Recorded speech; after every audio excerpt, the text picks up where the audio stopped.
ក្រោយមានបាតកម្មប្រឆាំងត្រាំនឹង Elon Musk នៅអាមេរិកបណ្ដាប្រទេសជាច្រើននៅអឺរ៉ុបបានចាប់ផ្ដើមផ្ទុះការតវ៉ាជាបន្តបន្ទាប់ក្រៅពីការធ្វើបាតកម្មតវ៉ាទ្រង់ទ្រាយធំនៅសហរដ្ឋអាមេរិកផ្ទាល់សម្ដៅប្រឆាំងគោលនយោបាយរបស់ប្រធានាធិបតី Donald Trump នៅតាមទីក្រុងនានារបស់អឺរ៉ុបក៏មានសកម្មភាពតវ៉ាដូចគ្នាដែរប្រឆាំងនឹងលោក Trump ព្រមទាំងទីប្រឹក្សាចំណិតរបស់លោកគឺមហាសេដ្ឋីអាមេរិកលោក Elon Musk បន្ទាប់ពីទីផ្សារហិរញ្ញវត្ថុអន្តរជាតិរងភាពរង្គោះរង្គើជាខ្លាំងក្រោយលោក Trump ប្រកាសវិធានការយកពន្ធគយជាសកលដ៏ចម្រូងចម្រាសក្រោយឡើងកាន់អំណាចបានត្រឹមតែប្រមាណខែប៉ុណ្ណោះលោកត្រាំបានបង្កឲ្យប្រជាជនអាមេរិកជាច្រើនមានការខឹងសម្បាររួចជាស្រេចតាមរយៈការប្រើប្រាស់គ្រប់មធ្យោបាយដើម្បីបង្រួមរដ្ឋាភិបាលបង្ខំឲ្យមានការទទួលយកគុណតម្លៃអភិរក្សនិយមនៅគ្រប់កន្លែងដាក់សម្ពាធជាទម្ងន់ទៅលើបណ្ដាប្រទេសជាមិត្តជំរុញបញ្ហាអន្តរប្រវេសន៍និងពាណិជ្ជកម្មហើយបង្កើតភាពស្រពិចស្រពិលដែលធ្វើឲ្យទីផ្សារពាក្យហ៊ុនដាំក្បាលចុះយ៉ាងគំហុង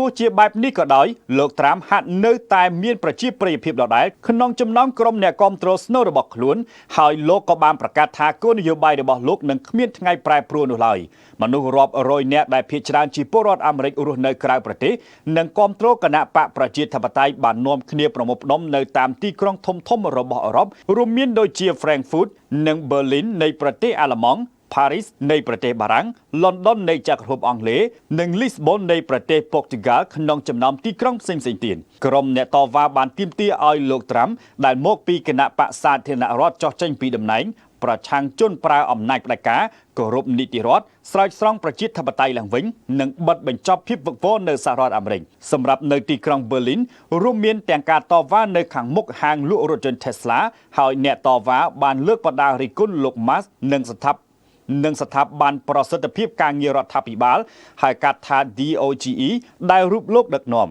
ចំណែកឯនៅសហរដ្ឋអាមេរិកផ្ទាល់វិញប្រជាជនអាមេរិកខ្ទង់ម៉ឺននាក់បាននាំគ្នាធ្វើបាតកម្មនៅតាមទីក្រុងនិងរដ្ឋទូទាំងសហរដ្ឋអាមេរិកដើម្បីសម្ដែងការតវ៉ាប្រឆាំងនឹងគោលនយោបាយដ៏ចម្រូងចម្រាសរបស់ប្រធានាធិបតីលោក Donald Trump ខណៈវាគឺជាសកម្មភាពបាតកម្មធំបំផុតគិតចាប់តាំងពីរូបលោកបានត្រឡប់មកកាន់អំណាចសាជាថ្មីកាលពីខែមករាប្រជាជនអាមេរិកទាំងឡាយដែលមិនពេញចិត្តចំពោះគោលនយោបាយរបស់ប្រធានាធិបតីមកពីគណៈបក្សសាធារណរដ្ឋរូបនេះរួមមានចាប់ពីការជំរុះបុគ្គលិករដ្ឋនិងការបង្ក្រាបជនអន្តោប្រវេសន៍រហូតដល់ការថយចុះសិទ្ធិសេរីភាពពលរដ្ឋនិងរឿងពន្ធគយបានប្រមូលផ្ដុំគ្នាតវ៉ានៅតាមទីក្រុងនិងរដ្ឋដូចជា Washington, New York, Houston, Florida, Colorado និង Los Angeles ជាដើមនៅក្នុងចំណោមទីក្រុងជាច្រើនផ្សេងទៀតបើយោងទៅតាមការស្ទង់ប្រជាមតិនេះធ្វើតាមគេហទំព័រភាសាអង់គ្លេសភាសាអេស្ប៉ាញភាសាបារាំងភាសាអារ៉ាប់និងភាសារុស្ស៊ីនៃ CJTN ក្នុងរយៈពេល